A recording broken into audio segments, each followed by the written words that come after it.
Hi guys, today is a clip with me video going over the legs, hogging, face and tail trim, and we're starting off with the legs. Buzzy, as you can probably tell, is a lightweight show cob and he gets a ridiculous amount of hair growth. This is around 3 weeks worth of hair growth, but I typically have to clip him every 4 weeks. As you can see here, I'm going down with the grain of the hair rather than against it.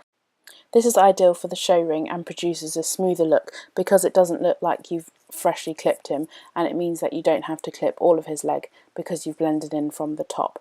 Clipping the way of the hair growth also preserves the clipper blades and also reduces the amount of nicks which you may cause from clipping your horse.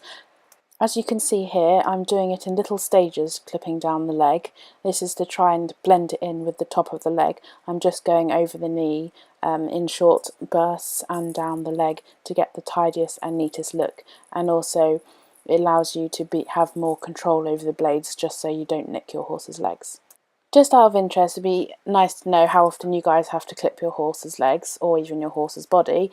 Buzzy here, he needs to actually be clipped all year round because he is so hairy. He has a ridiculous amount of hair growth, and it's not only a lot of it, but it's very thick and it grows really fast. So let me know in the comments below how often you have to clip your horse, and do you like it or do you not like it?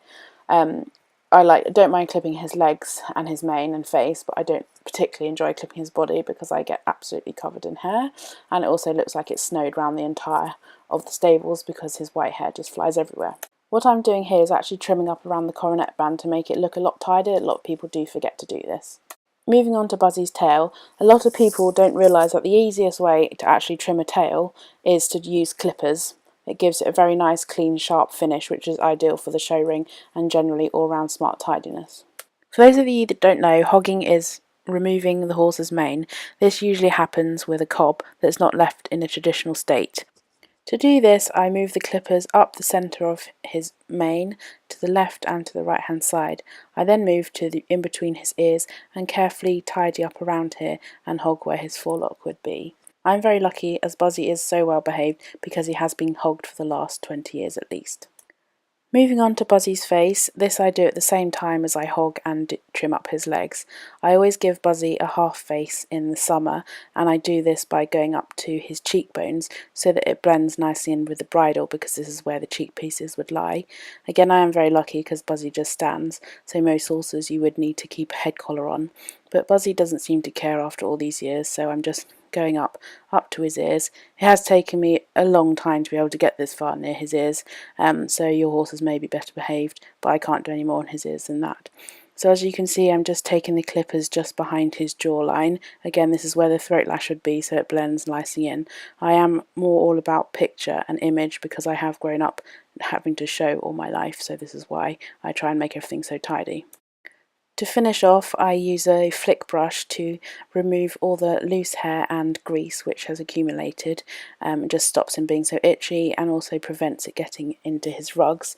I then hot cloth Buzzy by taking very warm water and adding NAF Love the Skin He's In wash combined with some baby oil and a cloth to go over all the clipped areas to remove the grease and just make it more comfortable for Buzzy. So it is quite nice to do and makes it all soft. I then take it all over his muzzle to get any loose hair I can to give it more to make him more comfortable, and also it's just a nice way to finish off and just spend some nice time pampering your horse, as we all like to do. Can't really get enough time of spoiling our horse. Now we move on to the treats. I always end up on a good night giving him a treat, or many treats actually, if he's been well behaved. He's such a good boy, and I just have to look at his cute face and then give him far more treats than he needs. So I think I'm probably giving him a good fistful here, when actually probably only need to give about 2 or 3. But yep, he cons me into giving him more just because, well, he's your horse, and don't we all spend money on our horses and these treats? So that's what they look like. I think they're just some naff apple flavoured treats. So subscribe and stay tuned for future competitions as well, and Buzzy and I will see you soon. Bye for now, bye!